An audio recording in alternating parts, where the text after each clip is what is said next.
heart of the bustling city, in between crowded shops and street vendors, there stood a peculiar little store called Madame Coins. It was a small, unassuming shop with a faded sign that most people passed by without a second glance.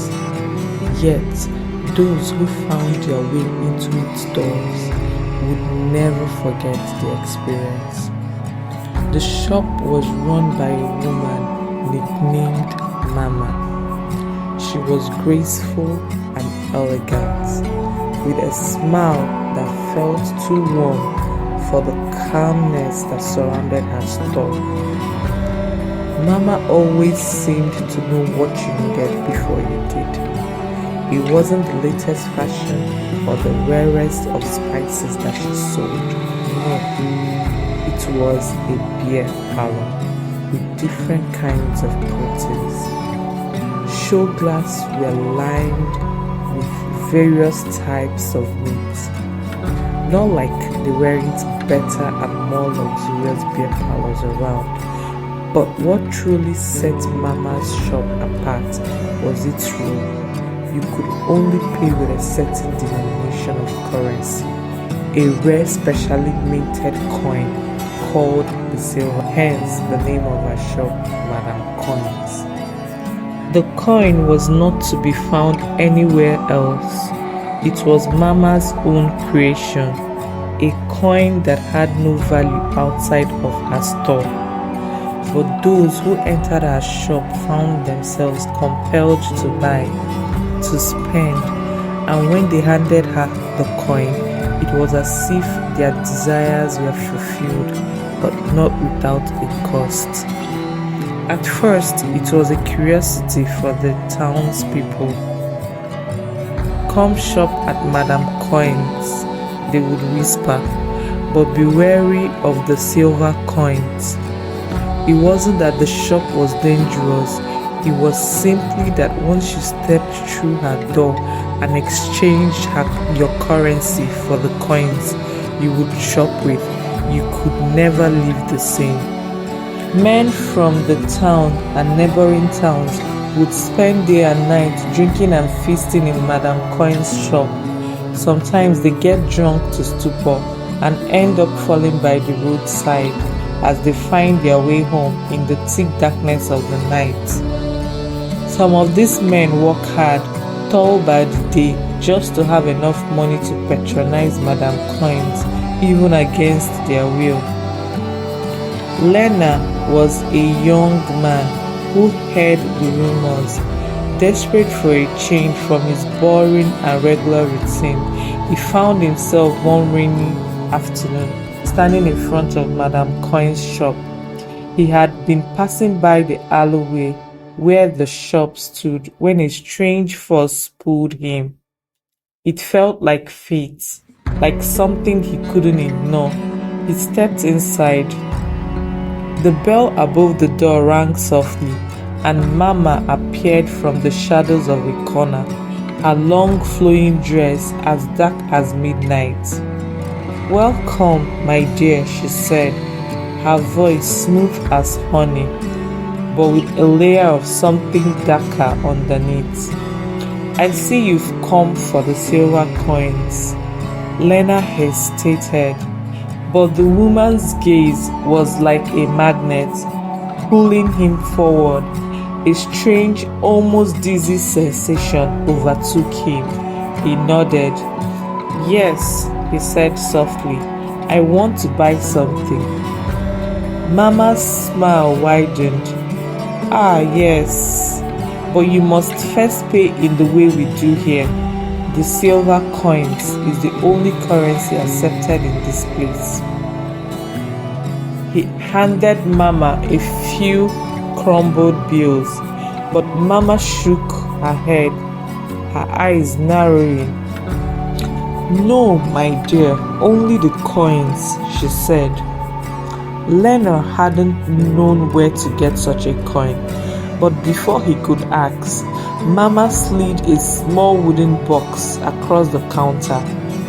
Inside was divided into two halves, one side for the silver coins and the other side for the normal currency the villagers trade with. You are expected to drop the currency you wish to spend into the box, and then the equivalent of the cash you drop will be handed over to you. The moment she handed the coins over to Lena, he reached for it, and as his fingers brushed the cool metal, he felt an inexplicable sense of relief, as if some burden had been lifted from him. Staring at the gleaming and heavy metal, it seemed to pulse with an energy of its own. With a sense of certainty, Lena placed the silver coins on the counter. Mama took it gently and slid a small bottle of beer across the counter in exchange. Lena blinked. That was all. "Thank you," Mama said, her tone final. "Now leave and do not return without a purpose. If you do, it will cost you far more than you realize." Confused but oddly content, Lena left the shop, clutching the bottle in his hand. That night, however, something began to change. The next day, his usual energy was gone. He had no drive to go to work. Nothing seemed to excite him anymore. He found himself staring out of the window, not quite seeing the world outside. His friends tried to reach out, but he felt a growing distance from them, an emptiness in his heart that wasn't there before. Days turned into weeks. Lena couldn't shake the feeling that something was terribly wrong, but he couldn't place it.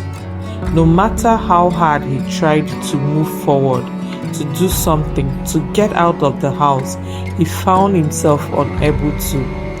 His thoughts were scattered, and his body felt sluggish and drained. He would think of going back to the shop to ask Mama for answers, but every time he tried, he felt a strange force holding him back. Meanwhile, Mama's business flourished. More and more people came through the door, drawn by an unknown pull. They would leave the shop with a single silver coin in hand, and just like Lena, their lives would begin to change. Their energies drained, their pursuits of life withered. They became obsessed with returning to the shop, needing the next fix, the next purchase. But the more they bought, the less they had to give. Customers who once had families, careers, dreams, soon found themselves isolated, unable to hold on to their ambitions. They spent their days wandering the streets, speaking in dull tones, staring at nothing.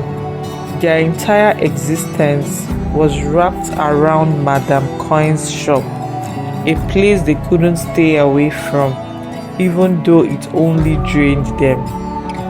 Mama watched from behind the counter, an air of satisfaction settling over her. She didn't need the silver coins for herself. No, the currency was a sacrifice, a payment for the power she drew from those who came to her. They gave up their desires, their purpose, their will to live for a mere metal, and Mama, she thrived on it. Their weakness became her strength. One day, Lena returned to the shop, desperate, drawn in by an urge he couldn't fight any longer. He found himself standing at the counter, holding out the silver coins once more. "I can't do anything anymore," he whispered. "Please help me." Mama gazed at him with a knowing smile. "Ah, Lena, you've learned, haven't you? The cost of the coins is far greater than you ever imagined. But don't worry, my dear, you're not alone.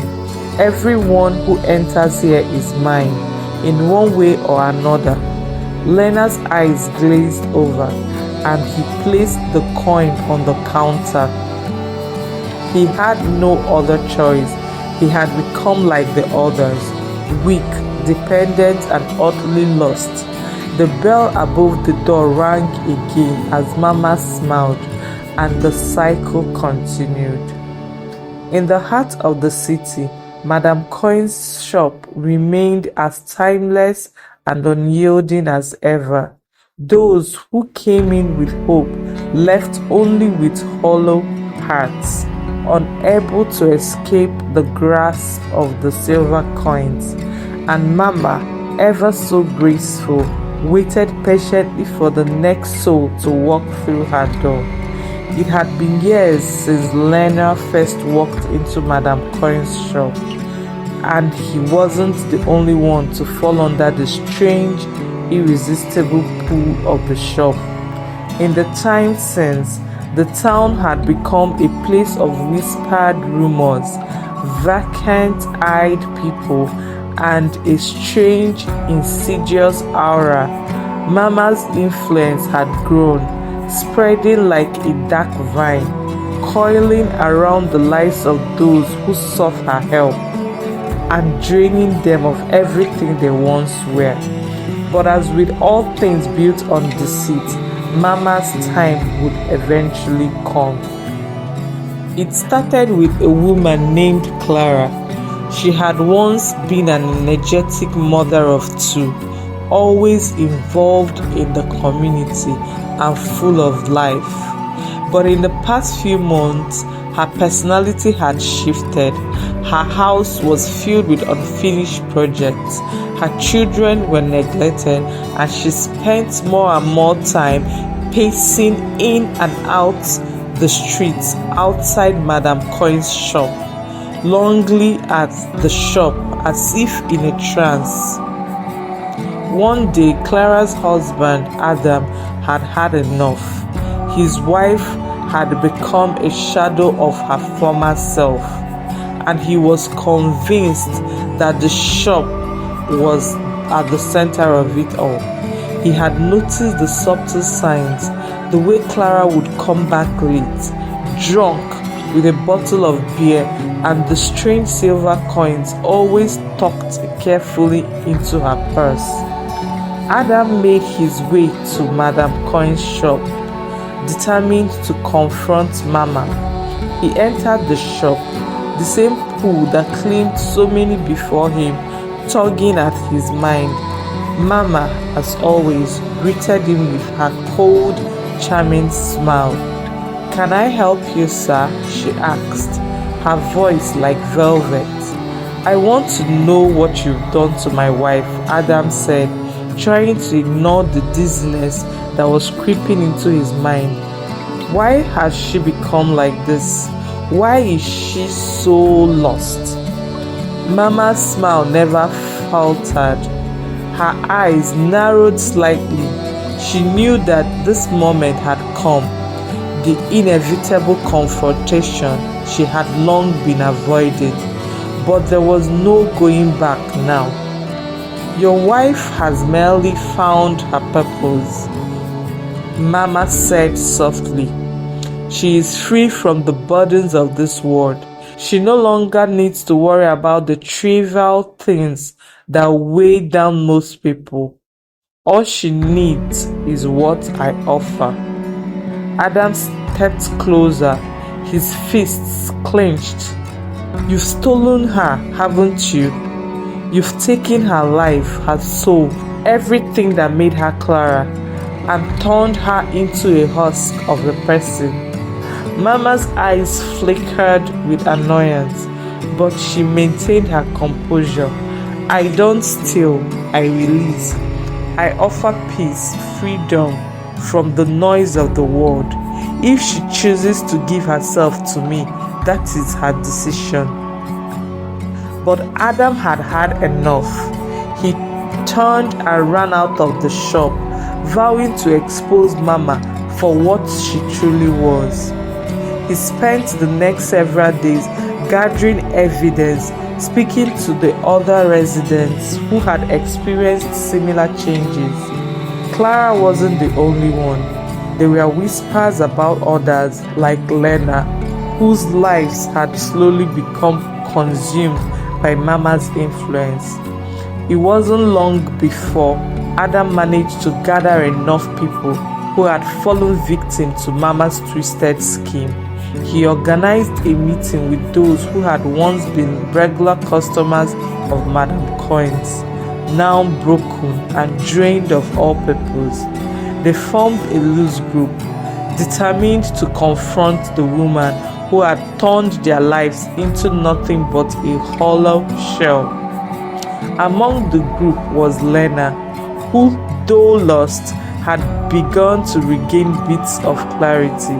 He remembered the life he once had, his hopes, his dreams, and with that small spark of recollection, he realized how deep the grip of Mama's magic had sunk into him. He had to warn others before they were too far gone. They devised a plan. Under the cover of darkness, they would gather outside the shop and one by one enter together. Adam would confront Mama publicly with witnesses. No longer would she be able to manipulate them in the shadows. The night of the confrontation came. The small group stood outside the shop, their faces pale but determined. As they entered the store, the familiar bell rang and Mama's cold smile met them. But this time, it faltered for just a moment when she saw the crowd. She recognized them all. Each one had given something to her, and now they were back, united and unafraid. "What is this?" Mama asked, her voice losing its usual calm. "We are here to take back what you've stolen," Adam said, his voice firm. "We know what you've been doing, Mama. We know how you've been draining people's lives away, turning them into hollow shells addicted to the silver coins." Mama's face remained inscrutable, but there was a flicker of anger in her eyes. "You think you understand? You think you can stop me? I give them peace, freedom. You've all become so obsessed with my coins, and I'm offering you the release you crave." "You are lying," Lena shouted. "You're nothing but a parasite. You don't give peace, you steal it from us.